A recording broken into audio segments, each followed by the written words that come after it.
Now, the big question for us continues to be the impact on crude oil prices. We import heavily and are dependent on these prices.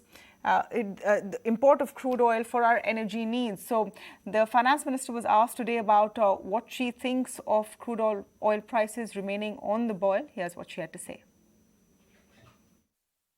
At this moment, the impact on our trade is yet to be felt in that sense, But I think our exporters are also fairly mindful of what is happening. Ministry of External Affairs has been in touch with all the countries around that area.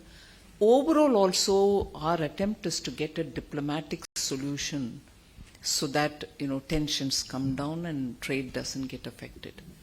At this stage, beyond that, I may not be able to say. However, we are all careful that our exporters don't suffer. While we've been discussing the possible conflict between Ukraine and Russia, the geopolitical situation on what the United States is saying, what India's stance is saying, it's important to focus that this is a chain of events. This is a story that is impacting real people and having a real impact on human lives. There are a sizable number of Indian origin individuals in Ukraine. In fact, just the number of Indian students in Ukraine pursuing several courses is estimated to be about 18,000.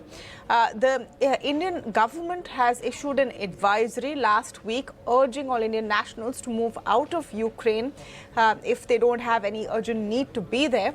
And we're speaking to one of them right now to just get a sense of what it is like for Indians in Ukraine right now. Sarvesh Bhargava, the CEO and MD of M.Biotech, is joining us on the show.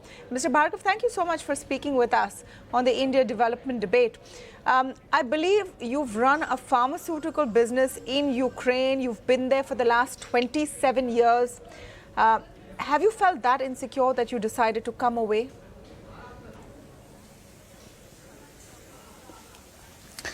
No, that's true. We are there. I'm there for last 27 years. But last few weeks and rather last 3 months, situation is deteriorating every day. So last week, after the advisory of Indian Embassy, I decided to move for some time. I hope this will not last very long. I hope better sense will prevail to all stakeholders and parties, and they will find a diplomatic solution as early as possible. So, Mr. Bhargava, you have just actually landed from a long flight into Delhi. You've left Ukraine and come into Delhi, so you're back at home now. But when you say that the situation is deteriorating, what exactly do you mean? What has been the impact on your life, your business in the last few days in the middle of this conflict that the whole world is reporting?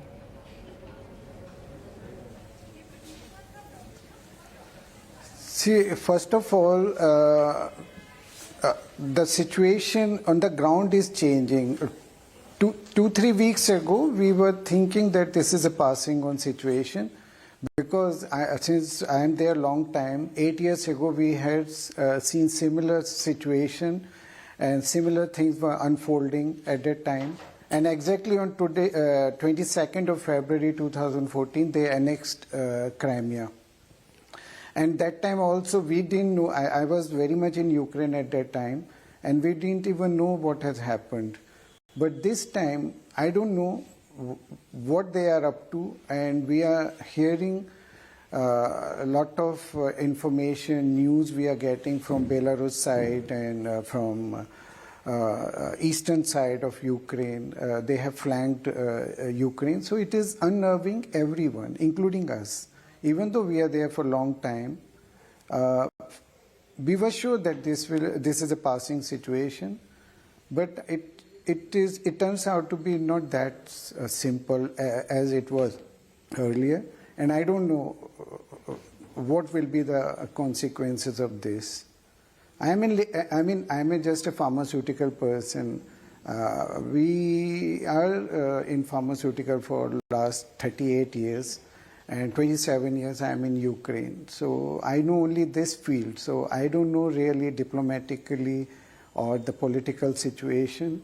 According to me, Ukrainians are very peace-loving and very intelligent and hardworking people. I don't know why such conflicts are enrolling them in this actually.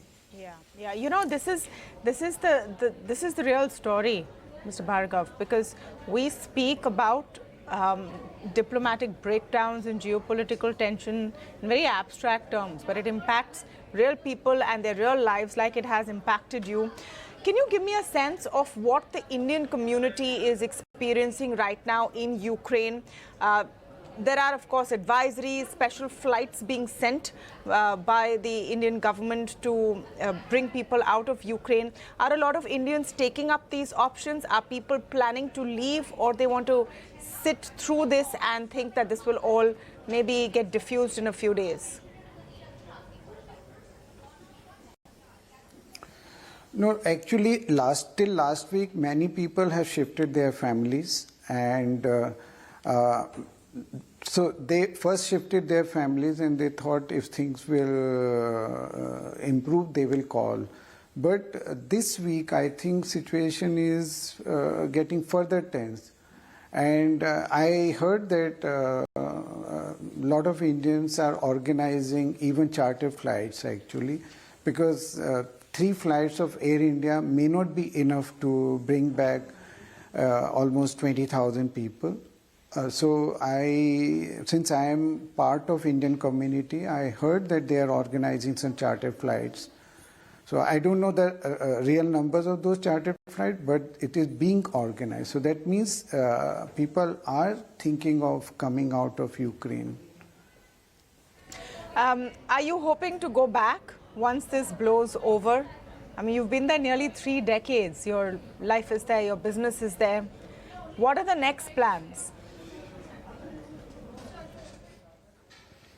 No, I want to go back if the situation on the ground will improve, diplomatic solutions are found, because I have a lot of people, local people who are working with my company, so I am worried about their welfare and everything. So I would like to be back with my people, but unless the situation improves. Yeah, it is definitely an uncertain time. Thank you so much, Sarvesh Bhargava, for sharing with us what you are experiencing right now. Many more out there, Indians in Ukraine who've built a life there now, having to come back in the middle of this uncertainty.